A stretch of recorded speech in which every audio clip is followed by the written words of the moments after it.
We're going to go ahead and get started and call the work session to order. Not sure what that was.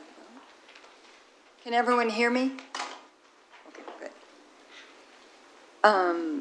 The first item on the agenda is the new business for the request of the bowling warehouse. They are here to do a presentation, so we wanted them to go first. Is that okay with board members? Okay, good. And the person who does the minutes, they're not in the meeting. So if you could talk into the microphone and give your name and, do you need a, there's a, I will have to run around. there's a remote, hon. It's right underneath. It's right at the screen, Scott. Oh, all right, good. Wow, that hot mic. Hi, my name is Scott Brown, and I'm one of the owners of the Fulling Warehouse. I've brought with me my wife Patty and Brian Wells and his wife Dana. They're owners, and Scott Love and his wife Alicia. We're the gang. And I just want to talk about the Fulling Warehouse with you. We've presented once before, and I've gone back and answered a lot of the questions. Oh, sorry. No, you're fine, Scott. So up there if you want to, and then just so the board members can see. Oh, okay, perfect. I'm sorry to interrupt you. No. Nothing disrupts me. I put a little presentation together to explain what the Fulling Warehouse is first, and then we can go into any questions or answers that we need to get into. So might as well let this thing go. Fulling's a game. It combines football and bowling. It all started back in 2001 at the Indy 500. We're Detroiters, and a group of us went down, not me, but a group of predecessors of ours went down there and decided that they were going to have the most elaborate tailgate game of all time. They were going to build a bowling alley. And they did, and they got an F. Well, oh, sorry. Who do you want me to talk to? Oh, hang on. Hang on, this guy here is going on his own without me, so that's all right. Oh, I know, I'm spectacular. I just got to get this to, there we go. Stop playing for me. There we go. All right, so anyway, they got an F on their backstop in the bowling alley because the ball kept rolling and hitting other people. So they put the bowling balls away, left the pin set up, and somebody hit one of the sets of pins with a football they were just throwing around, and someone went, "Hey, what a great idea!" And Fulling was invented. They toyed around with it for a while, and eventually, in 2014, they opened up the first Fulling. Yeah, I'm sorry. This guy just wants to play over and over again. Yeah. So they opened up the Fulling Warehouse in Hamtramck in 2014. That went on for 3 or 4 years and got more popular. They opened up a second one in Grand Rapids in 2018, in 2019 Cincinnati, and in 2020 Atlanta and Indianapolis. We would be the next. And so I'm going to try to play this little video again that explains what Fulling is all about.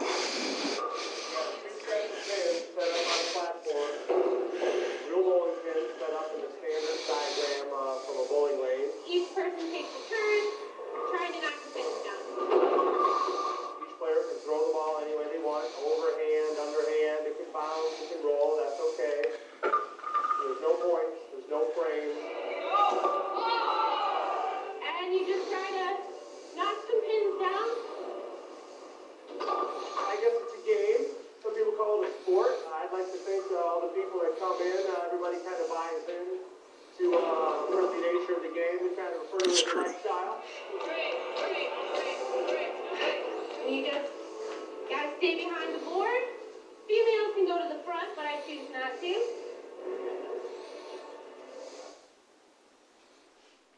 And she throws and knocks down the pins. It's amazing. But the point of this whole thing is that the real draw of the Fulling Warehouse is not that it's a big old bar. It's Fulling. People come from miles around to go to these Fulling warehouses. I've traveled to every single one of the United States. Typically, people will go about 20, 25 miles to go to a Fulling warehouse. Anyway, this is what a Fulling warehouse looks like. This is ours, the one that is in 3050 Washtenaw. I will move over. this area here is where the play area is. That's 14,000 square feet, 46% of it. This is where the patrons go. It's about 11,000 plus square feet, about 37% of the building. This is where the workers go, behind the bar, in the office, admissions area, storage, janitors, stuff like that, about 11% of the area. And finally, bathrooms. They're on both ends of it, larger bathrooms to the front, smaller group of bathrooms in the back, and it takes up about 4.7%. And we are hiring right now in Ypsi. It's coming, and sports will never be the same. Bowling combines the best of bowling and football, but you don't have to be good at either to have a great time at the Bowling Warehouse. Be part of the team at Ypsi Ann Arbor's newest place to play. We're now hiring for all positions, so send in your resume today and work where everyone comes to play. The Bowling Warehouse, opening this fall on Washtenaw in Ypsilanti. And that's it for my short little presentation. I figured it would be best if we just got right to the questions and stuff like that. There we go. So I yield the floor to whomever. I probably should keep this, right? Unless there's questions from... Stan, would you want to give an overview for the liquor committee? I will. Scott, thank you, as well as Scott and Brian in the back. About 2 months ago, Trustee Swanson, Trustee Wilson, and myself, as part of the liquor committee, met with these gentlemen. They gave us a very similar presentation as to what foaling was. Some knew, some did not know what it was. We went through their application, had a number of questions during that process, mostly related to things that our fire marshal and our building official who are here tonight answered for us, and they're going to answer for you. This is a business that wants to come into the township and take over a vacant parcel along Washtenaw Avenue with a business that has a history of success in other parts of Michigan, other parts of the Midwest, as far south as Atlanta. It's a business that's going to come in, we believe, and employ a lot of local people, give jobs to our community and focus on our folks. As everybody on this board knows, and many in the audience, our community has a certain number of liquor licenses that are available that we have to be protective of and make sure we're giving to or authorizing to businesses when they come in. This particular business doesn't follow that plan. They went out and sought on their own a license out of escrow from Pittsfield Township with a restaurant that closed and was no longer utilizing that. So they have already made an extremely large investment in this business by going that route rather than a standard application. Scott explained to us the history and how he became involved with this group. This is part of the actual franchise, has the support of the national corporation. This is not one of the branch off businesses that's tried to replicate the model. So I knew nothing about foaling for the rest of the board when I took this. My kids did. They've been to Hamtramck where the original site is. They raved about it. I tried to keep that out of my mind during the meeting. But it's a business that I think adds a lot to the community. It takes a business, a building that's empty, it's vacant.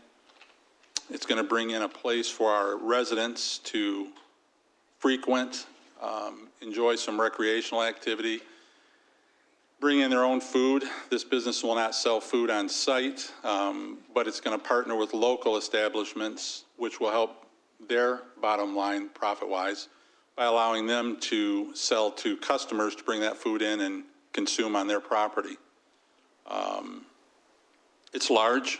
That was one of the concerns that we had during our meeting, was the number of people, and I think our two officials here from the township are going to speak to that, how many they can have in capacity. There are a number of, I think, plans they have down the road to expand and hopefully have an outdoor facility, but that's something down the road that we will deal with at that point, should we get through today. But our recommendation as a committee was to move this forward to the full township board for passage with support. So I think Scott and his partners can answer additional questions. Certainly, I think myself, Trustee Swanson, and Trustee Wilson can try to answer those as well, but I, as one member, am in support of this. Thank you, Stan. Does the building department or fire marshal have any comments on this as far, if you reviewed the site plan and the capacity issue, the parking issue, zoning? Yeah, I think if we can, Dave, can we have you go first and speak to the plan reviews? I know the architect and the builder are both here tonight as well, but maybe you can speak to the review that was conducted, and then maybe Fire Marshal Kimball can follow up on the capacity questions for us. Is this on? Yep. Yeah, we have issued the permit. Dave Beller. You're Dave Bellers, our Dave building Beller, director. yeah, Chief Building Official. We have issued the permit. Craig Strong from Code Enforcement Services conducted the review, and from our standpoint, everything's okay. We did have an issue, actually, that Dan brought up, the front egress door. We need additional width, but I've already talked to the architect, and we will be getting an addendum on that, so. Great. Did you determine the capacity, or did the fire marshal? And the parking? That's zoning, right? Okay. And you don't do parking? I didn't do the parking, but I did require that there be 2 additional accessible spaces other than what they had provided for, yeah.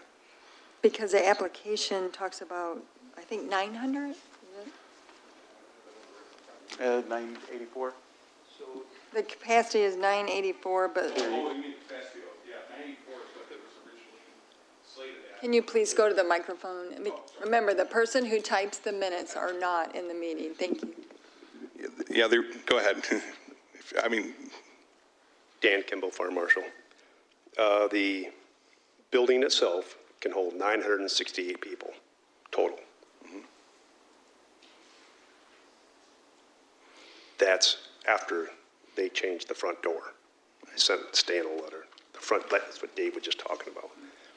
And that So- includes, Once they change the front door to the proper size, the building itself can hold 968 people. and you're subtracting out the alleys, or? Correct. I've done all right. Okay.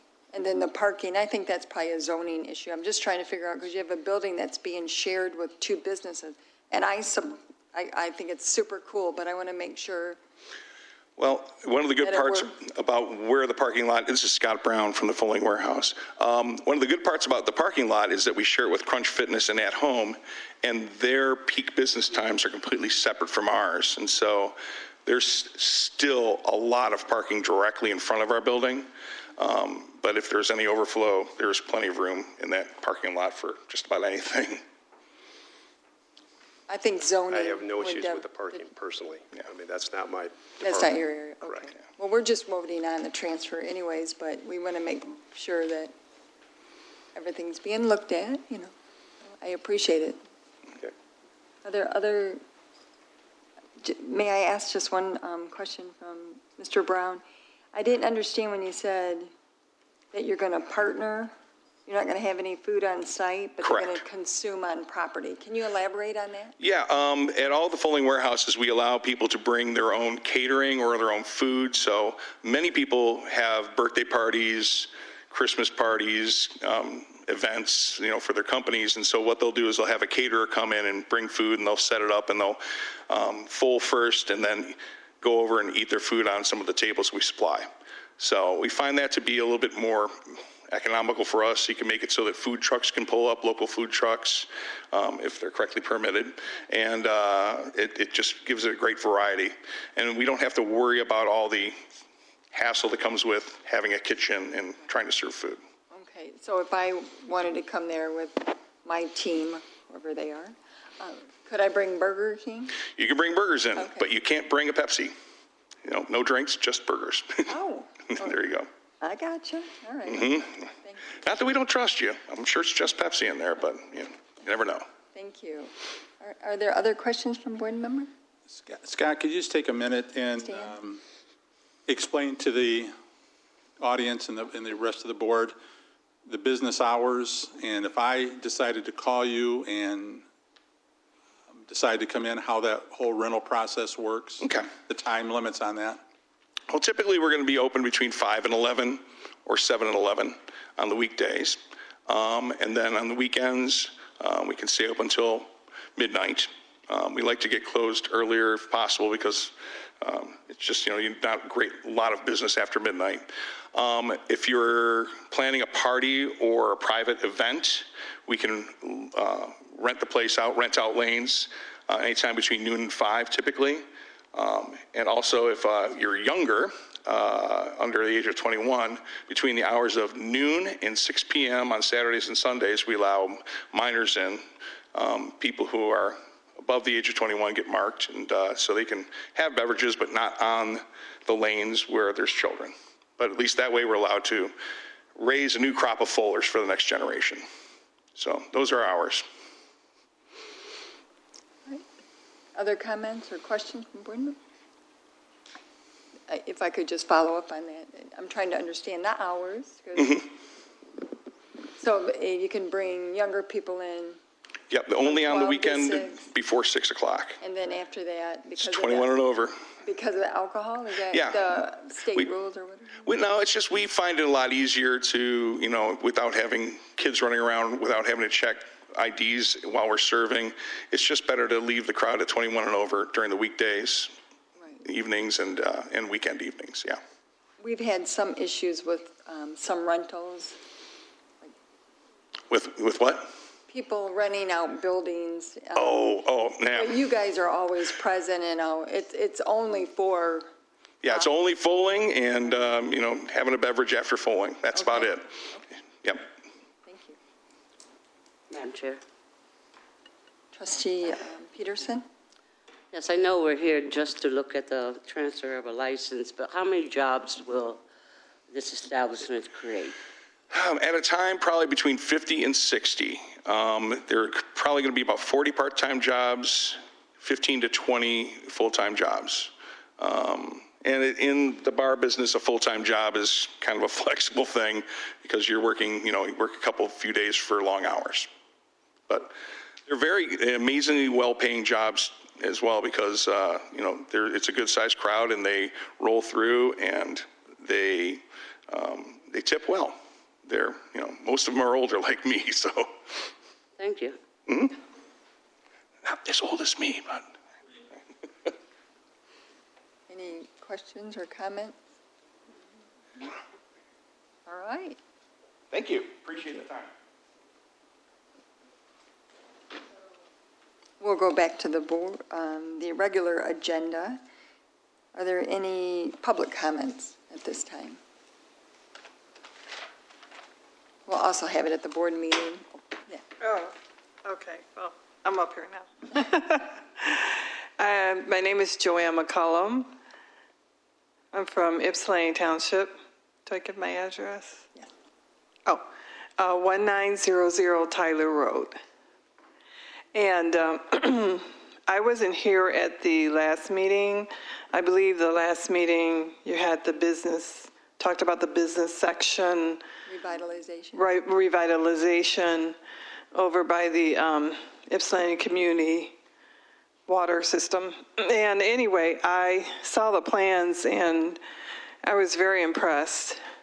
And I can't wait till it's done. It looks really good. And it's near but far. It's far away enough that it can be a business area. And it's near enough that when it's all done and looks all pretty, that I think that my neighborhood will benefit from it. So, thank you. Thank you. Are there any other public comments? Hearing none, I would like to introduce Lieutenant Shane Peltier. This is our first, his first meeting. It's our second meeting in person. Shane is our new lieutenant and have been since when, January. January of this year? Yeah, January of this year. Yeah, would you like to just introduce yourself and Sure. tell you some? Yep, I'm Shane things Peltier, going on. Lieutenant with the Sheriff's Office in Washtenaw here. I've been with the Sheriff's Office for about 10 and a half years now. I've been in every division at the Sheriff's Office. I think I worked in every area that we contract with. I got promoted to lieutenant back in April 2020, right around COVID start, and here I am. This is the first meeting I think I've had in person since COVID, so it's kind of weird seeing everybody in person. But before this, I was in the Marine Corps for 6 years. It's kind of the long and the short of it with me, though nothing too exciting. It's a pleasure to meet you all in person. Any questions or comments? The lieutenant, no? Yes. Thank you. I just wanted to make a comment that, since Shane has been with us, he's been excellent. I really appreciate we have weekly meetings with him, and he's always professional, upstanding, and addresses our concerns right away. So thank you, Shane, and we're happy to have you. Thank you. I appreciate it. All right. All right. It's nice to meet you all. Thank you. We have the consent agenda, the minutes of the June 29th special meeting and July 6th work session and regular meeting. There was a few corrections that were sent to the clerk's office, or? Yep, there were a couple corrections that were sent, and we revised those. So if you guys have any other comments or changes, please let us know. All right. Statements and checks? Treasurer's report? There was a revised one in there for everyone to look at. Yeah, it's in the packet. There was a revised one put in for a past report that a line item had changed on and was not seen, so it was added and corrected along with the accounting director taking over that. And it's updated in the uploaded? It is, yes. All right, thank you. Questions or comments? Attorney's report? Madam Chair, I may have one report that I'll wait to the regular board meeting to update. As far as at the moment, the board's aware, I believe everybody's aware that we continue to try and meet internally with the full-time officials to discuss as to where we stand vis-a-vis the YMCA. And right now, we're still waiting for the receipt of some important emails that have not yet been forwarded to the full-time officials before we can schedule additional meetings. I did outline in a letter to the board what I thought might be a potential pathway, but we'll wait and see where that goes. There are a couple of neighborhood stabilization issues on the agenda this evening. Sometimes the summertime reveals a lot of challenges that sometimes during the COVID and the winter, they don't always manifest as much as they do during the summertime. And so you're seeing some of these properties play out, I think, at the moment. And I believe a few of them are on the agenda this evening, and a few more will be probably coming in the weeks ahead. Continue to send the board members all the information, all the letters pertaining to issues that I believe are high priority.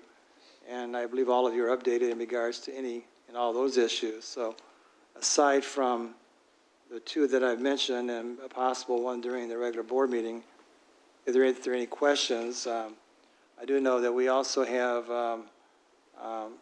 probably negotiations are going to start, I believe, in the fall for the ASME contracts. We just concluded the approval of the wage reopener for 2021. And so it was their preference to wait until, I believe, August or September to try and come back with a more comprehensive collective bargaining agreement for both ASME unions. And so Karen Wallen and I will be working in that regard. There's some other ongoing policies and procedure manuals, procedure updates to the manual that are still being worked in between everything else that's going on that we haven't forgotten. Trustee Swanson's ethics policy, that's on the front burner as well. And so there are a few other ones that need to be included as in addition to that one. So again, there's a lot of moving pieces to what's going on here on a daily basis, but I think the board is well informed as to what the immediate issues are in any given week, and sometimes they change even within that week. So I believe if there's any questions, that might be as much as I can provide at the moment. Any questions or comments from the attorney? All right. Under new business number 2 is a request approval of a 2.5% wage increase for non-union employees and a salary adjustment for the Director of Golf of Operations for 2021. As Mr. Winters stated, we did approve the Teamsters and the ASME 2.5% increase, and we're extending that to the non-union as well. Karen, are there any, if anyone has questions? Karen Wallen from HR is here. Question, comment? No? There might be one question, Karen. Second. So I know we had one position that we did a look at, and then there was going to be an increase. Is this the item that we're talking about right now? Yes. So the question I had was, I know that one of the reasons why we were looking at that first was to make sure that it was aligned with other positions like that. Correct. But the other one was, it was stated that because the assistant position is unfilled, there's more work. So I'm wondering, is that other position posted? Is that a position that we're going to fill or we're trying to fill? It was decided because at the time that the position became available, that was not the best time to go out for a posting for the golf position. Those postings are usually done toward fall and winter, and to have the people in the position in spring when people start golfing. So this year it was decided that we would take a seasonal employee and kind of pay them a little bit more per hour to help the director, and then he would take over a lot of the responsibility of the assistant. I don't believe a decision has been made for sure at this point if we will fill the assistant position with posting it later in the fall. Okay. So my only comment on that would be that I'd be concerned if we're not filling a position, and part of the reason why we were increasing was because there'd be extra work. If the decision is that we're not going to do that, then I think I would want us to relook at the change in that. Right. I would like us to consider that. Right. If there's back more in the work. fall of, I guess it was 2019 now, we actually signed an agreement with a HR professional to conduct a wage survey on all the non-union positions. And we got that survey back early 2020 when everything went crazy. So we didn't do anything with that at that point. That survey did show that the director of golf was underpaid by about $2,500 based on the information that was received. And then I do believe that Treasurer Eldridge has also looked at some things and agreed that the position itself was underpaid. So even if we did bring an assistant back in, that position actually is due that money. And I didn't have any concern about that. I appreciate that. My concern would just be that part of it said that that also the idea that there was more work was part of the consideration. So I'm thinking if their assistant is not going to be found, then we'd have to rethink that, because I was looking at the increases just bringing that wage aligned with other positions that are similar. If it's a position that has other responsibilities, and I think we'd have to rethink that. I believe our intent is to fill it. Yeah, I have not heard that it's not, and I believe our director of golf is here. I do believe that he would appreciate it if it was filled. We have a seasonal now helping out, Right. so, Yeah. but it's the intent to fill it. It's definitely more work than what he can do. Yes, it is the intent to fill.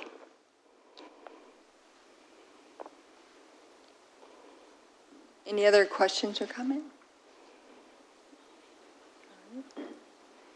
The next item is the request authorization to sell the 2 vacant parcels on Lakeview Avenue in the amount of $3,300.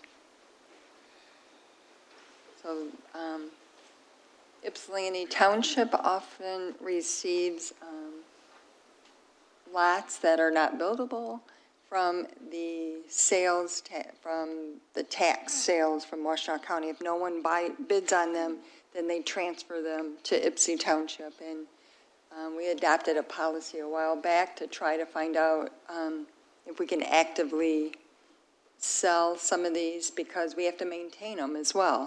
So they, one of our residents who lives in the house approached the assessing department and wanted to purchase these 2 lots and combined them with his lot. And we did a appraisal. It's a non-buildable lot, but when they're combined, you can build on them. And Attorney Winters has reviewed the sales agreement, is that correct? Yes, it's a straightforward transaction, but I would also just kind of add to another component of what Supervisor Stumbo was stating, and also maybe we can figure out a better way of doing this. Every December, we are supposed to receive a list from the county treasurer as to those properties which were not purchased at the auction, and we have so many days to object. Otherwise, we get those properties whether we want them or not, and they usually come to the township in the form of a quitclaim deed during the time period that the township is closed for in observance of Christmas and New Year's. And so in the past, they've come in during the end of December, December 30th, December 31st, and when we get back in January, it's like the game of hot potato. You're the last one that has it, so you know you're it. And sometimes these properties have been a real headache for us. They have created opportunities for blight enforcement, and also there's some that are just not buildable because they're in wetlands, and or they're landlocked. And so there's a reason why usually if you get something that no one wanted to buy, it's usually not a good reason. So I'm hoping that maybe Brian and Linda maybe can figure out a way to sort of track those properties before we break for the end of the year, because I know there's been a problem in the past. But in this transaction, it may work out okay because it's going to be combined with the other lot to make it a buildable lot with restrictions that would be used for a single-family home. So I just wanted to remind this new board that we have to be mindful that we will get property whether we want to or not if we don't object to it.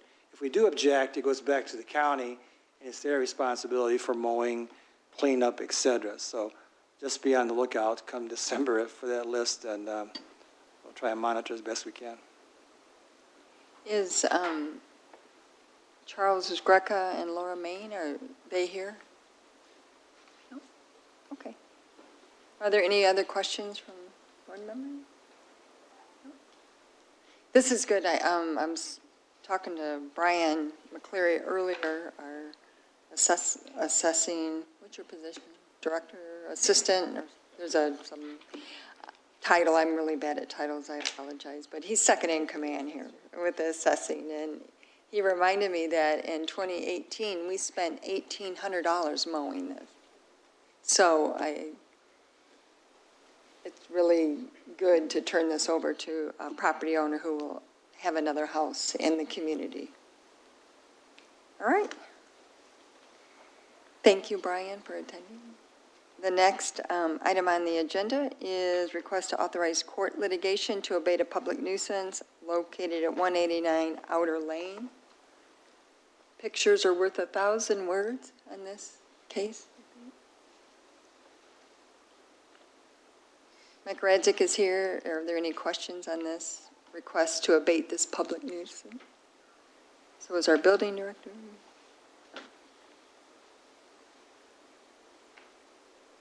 So again, this goes to neighborhood stabilization, and we're just going to keep chipping away. And our goal is to have them, the owners, actually abate the public nuisance. But if they don't, then the only other action is to go to court. The next item is the request to authorize circuit court to abate a public nuisance by padlocking located at 8084 Creek Bend Drive. Padlocks are a little bit different, and Mike Radzik, would you like to address this?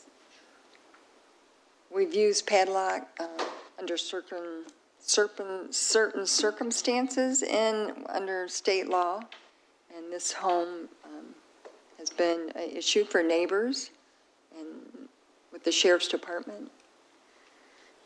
They were able to effectively stop the public nuisance part of it, but. Right, this one is not for property maintenance. This is for the behavioral issues of the occupants of the home in this neighborhood, which is on the south side off of Textile Road, Partridge Creek. The Sheriff's Department, through its community action team, began receiving complaints, I think, several months ago about people loitering. Neighbors were getting knocks on their door at 2, 3 o'clock in the morning from random people who seemed lost, said they were looking for this house and they were at the wrong house. And this behavior went on and on. We also had anonymous tips of visitors that were coming and going frequently and staying for short durations, which is indicative of the possibility that narcotics trafficking is taking place. So the CAT team and Lieutenant Peltier can answer any specific questions about the investigation, which is still open at this point, so I don't know how much he can tell, but eventually, through extended period of surveillance, were able to obtain a criminal search warrant, which was served May 7th of this year, resulted in the seizure of illegal narcotics, not marijuana, illegal narcotics, scales which were indicative of narcotics being weighed for distribution elsewhere, and some firearms. The owner of the house also, when Lieutenant Peltier was interviewing him, of course with his body camera on, he told him that he rented rooms out. So this was being used as a boarding house, which did account for a lot of the random loitering that was happening at the place. So that's a zoning code violation. So this was administratively authorized by the 3 full-time officials, and I signed the petition for Mr. McLean a week or so ago, and it's in the process in circuit court. So we're going after them for nuisance abatement under the padlock statute, and also to resolve the zoning violation for the use of the house as a boarding house, which has been a pretty harsh public nuisance for all the neighbors in that area. Thank you, Mike. Chief? Yeah, just a question for Mike. Your name? Fire Chief Eric Copeland, Ypsilanti Township. Also a resident of Ypsilanti Township, so 6675 Wing. But in reference to Outer Drive and this place on just off of Textile, you referenced a board-up list or a lockdown list. And I recall years ago, or padlock list of homes in the township, and I recall years ago we'd get notice in the fire department of those properties. And I'm just asking, could we receive notice of those again? Houses that are boarded up and padlocked? Yes. Certainly. Okay, that's all. You're welcome. That's a very good point. Yeah, we can do it. Any questions regarding this?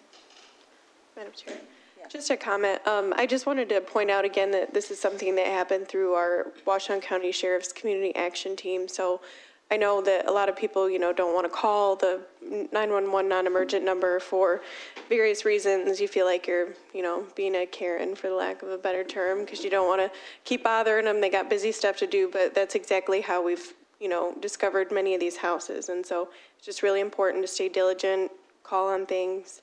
And thank you for the community action team and for all the work you did on this, Mike. And also, Chief Copeland, I can help facilitate that, getting the list to him if you guys need. Once, because we have to go to court in order to padlock, and then we'd have to notify everyone. Mr. Winters, do you have anything else to add? Nope. Oh. Well, very good. Any other questions or comments? Yes, Trustee Swanson? So what's the time frame usually if we receive the option to padlock, or how long does that usually last? Well, usually the maximum is 1 year, and a lot of times they can be X number of any months leading up to 1 full year. And so a lot of times it's worked out once we get into the court system. Also, sometimes the parties come to an agreement. And I will say that most situations over the years, once it gets into the court system, I think that it has served as a strong deterrent from that property reverting back again to being utilized for a drug house. And so we've been very, very successful with that. I think in this case, too, the Washtenaw County Sheriff's records did show a number of calls for service to this address.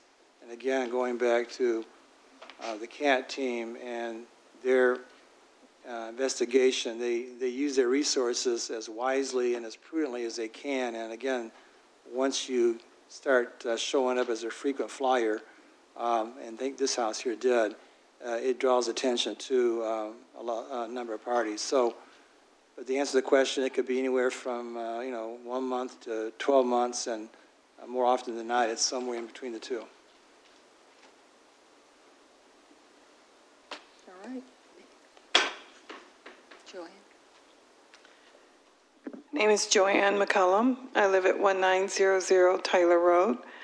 And my question is, I get a lot of questions because I'm on the Neighborhood Watch team, and I get a lot of questions about houses that have concerns, and people call the 911 number, and they feel like they're calling it a lot of times. I don't know how many times. But the big question is, well, how long does it take to come to this point where it's going to court and being padlocked? I'm sure there's certain circumstances, but if we could have some guidelines of, what does it take to get to this point, maybe it could help explain things, why some houses get to this point and some don't. Thank you. You don't trust you? Yeah, Newman? I guess to piggyback on Debbie's question, is there any way if the owner cooperates for them to get their house back as time goes on? Well, they don't lose their house. Let's say padlock, it is basically they can't occupy it for a certain period of time. And again, and depending on the circumstances as to how egregious the conduct has been, but when you have firearms and you have cocaine, you have other drugs, fentanyl, other things that are being sold, people coming up looking to purchase, they're going to the wrong house. All those factors go into a determination as to what should be the proper sanction. Again, we don't use it, we try and use it very judiciously, but at the same time, over the last 6 years that's been in effect, I think it's been a very, very, in fact, right now, I think Mike could also probably weigh in on this issue. We had one house that was the subject of a search warrant that was a rental, and almost before we could do the padlock case, the attorney for the landlord was contacting us, letting us know that he was aware that it was going to be a padlock case and what could he do to alleviate that situation. It still resulted in an agreement being worked out. If you're going to be a landlord, you need to be a better landlord in terms of how you screen and how you monitor your properties. And that's what we're trying to achieve in many of these situations is you can't just lease your property and then be an absentee landlord and not oversee what's going on your property. We had another case, as you may recall, back during the Zoom meeting days where we had 2 back-to-back parties that took place in the neighborhood where you had 200-300 people within 24 hours having parties there that required an extensive response by the sheriff's department. And in fact, they were at one point pretty well outnumbered, and they really could not do anything but just try and maintain order.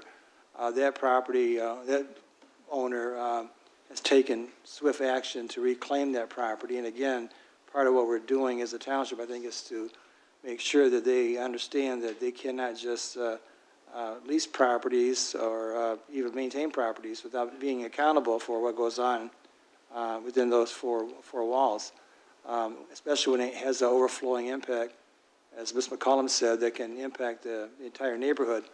A lot of these properties are very, very densely located, as we know. They may be on 50-foot lots. It doesn't take a lot for neighbors to be disturbed, but sometimes when there's a balancing between being disturbed and then actually having things that happen that are just totally unacceptable. And so I think, again, we're trying to educate at the same time, serve as a deterrent. And I do believe that in the padlock cases, especially the ones that I've reviewed and Attorney McLean has followed through on with the CAT team, I think that we've been very pleased to see that these properties do not revert back to being, a drug house. And not to say that they can't, it's just that, and it happens in all 4 corners of the township. It's not just one neighborhood. It happens all over. And but I do think the township has sent a strong message, and the message is out there right now amongst all the attorneys who represent landlords and many other people, that the township has a zero tolerance when it comes to allowing drug houses to operate in a neighborhood. And as far as the neighbors go, all we can say is continue to call. Those calls do get funneled to the right people. I won't go into detail as to their particulars, as to what goes on from an investigation standpoint, but I can assure you that those phone calls do get turned over to the sheriff's department, and they become part of their file. I've seen the calls for service, and I see how well documented they are. And you just never know when that next phone call may be one that's going to be the one that's going to serve as the one that allows further action to be taken. So it's all part of the neighborhood stabilization. We continue to see the impact of what occurred in 2007 and 2008. We see the same names come up all time and time again in regards to the main principles. But unless we keep our, keep our eye on the ball, so to speak, I think we could revert back. But right now, I think everybody in the Office of Community Standards, the building department, and all the ordinance people are out there every day trying to inspect these properties and to do their job of trying to alert us as to ones that may need more intense involvement. And the one in Outer Lane is a good example. That's probably going to be a demolition, the one you saw earlier tonight. So it's a struggle sometimes, but we have 15,000 homes, single-family homes, and so there's a lot to keep our eyes on. That's why, again, Neighborhood Watch plays an important role. I would say half our cases probably come about because of Neighborhood Watch that reports to OCS and in turn the Sheriff's Department. So eyes and ears of the neighborhood is really a critical component of making this whole thing work. Did that help answer yeah, we don't do a lot of padlock cases, and our goal is compliance, always compliance. But resident who call, it works. I mean, brings it to the attention, but there has to be activity in order to do it in the Sheriff's Department.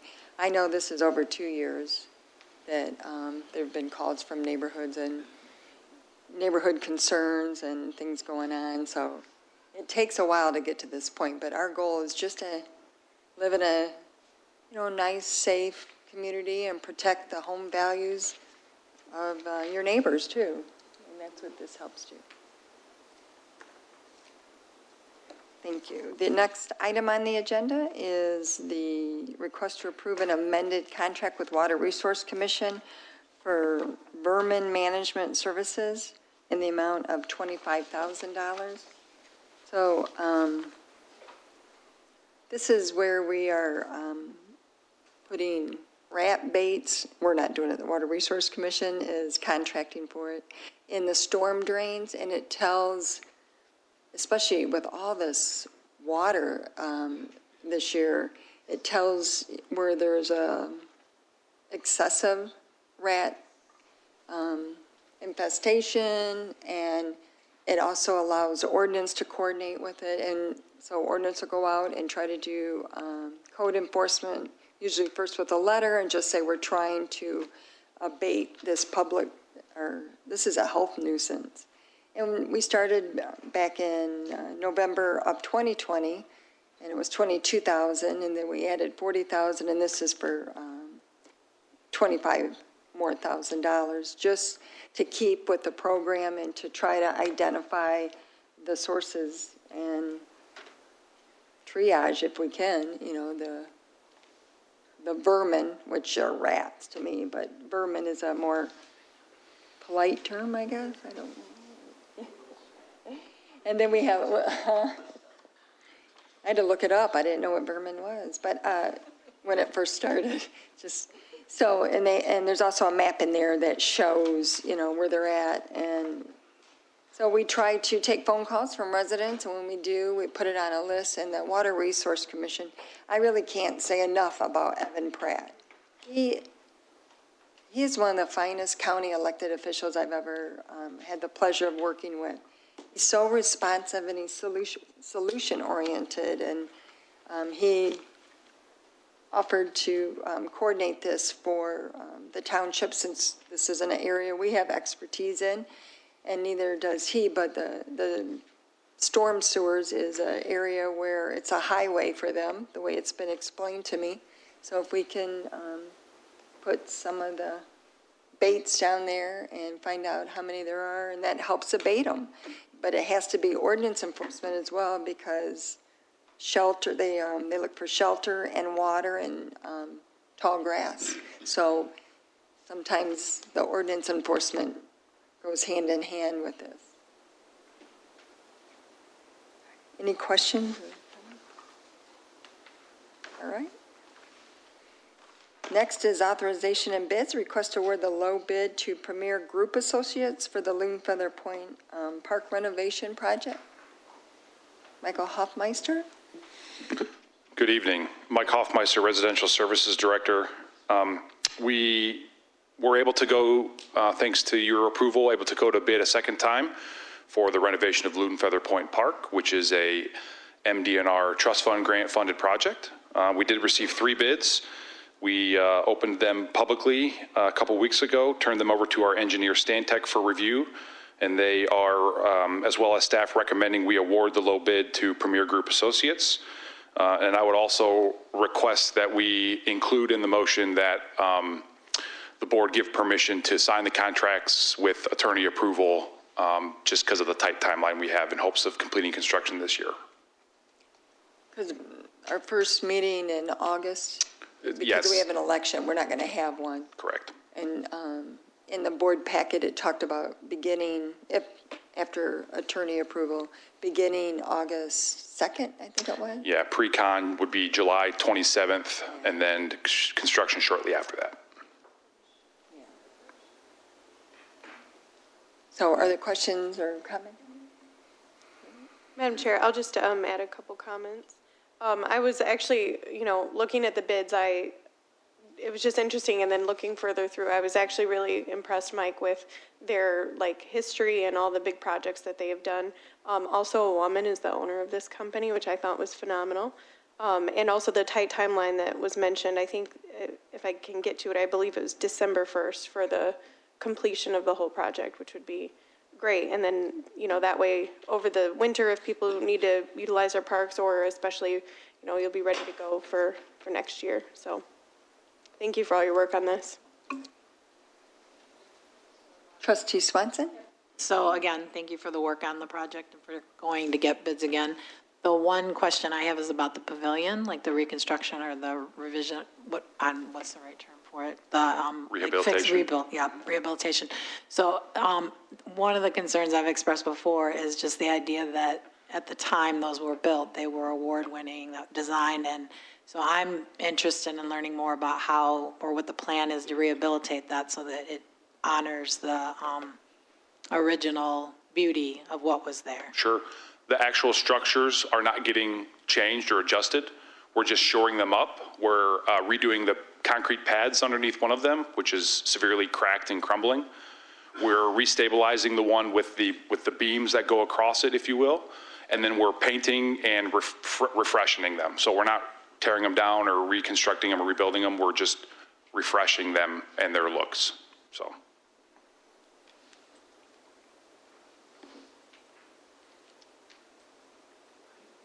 Did that answer your question? Okay. So if the board's not opposed, could we add authorized signing of contract contingent upon attorney approval?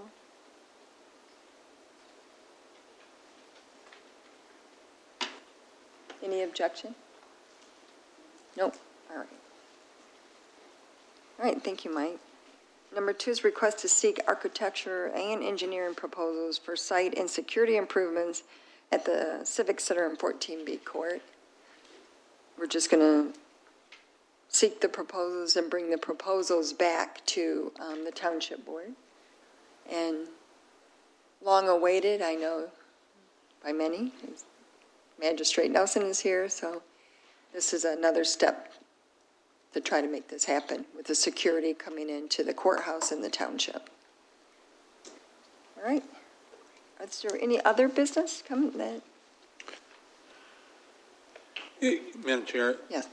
if there's no other questions from board members for our guests from the Folding Warehouse, if we're not going to do anything during the regular meeting other than make a vote, I would ask that they be excused so that they can leave and get back home early. I have no objection.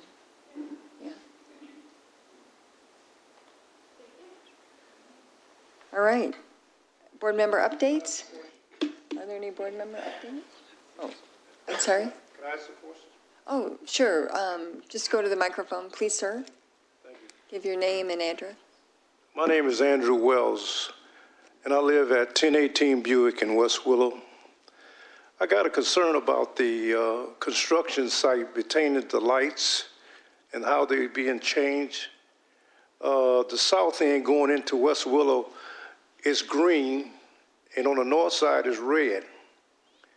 And by the time the north side turn green, the traffic between 3 and 5 o'clock, you end up in the middle of the street. When the light change, you got other cars is in the middle of the street when the west tractor is coming. It happened to me today. I decided not to go across, and the light was still red on the other side going south. And they're not sequenced enough to keep the traffic going, you know. Okay. And I wish somebody kind of take a look at that, please. Mr. Eldridge, would you like to? Yeah, I was, for Mr. Wells, I was out there today, met with the contractors, our engineering group, and that was a problem that was expressed last night at the West Willow Neighborhood Association meeting.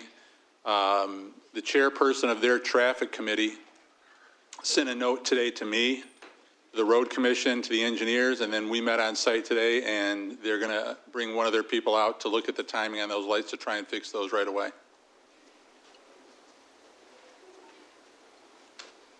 I know some of the other issues were additional signage, and Stan is kind of the point person on that, and we were able to get additional signage on both sides of the construction site and no through traffic, and they've written a lot of tickets in there, so we're doing everything that we can to manage this large project. And then Wired Road is going to be improved as well. Yeah, I was advised today that that might be delayed now. You may know more, but Ms. Ford advised us it may get delayed. So, and there's a meeting here in this building Thursday at 5 p.m. to go over that whole project and give an update to residents and everybody. But thank you, Mr. Wells. We'll definitely follow up on it and make sure that your concern is heard. I appreciate it.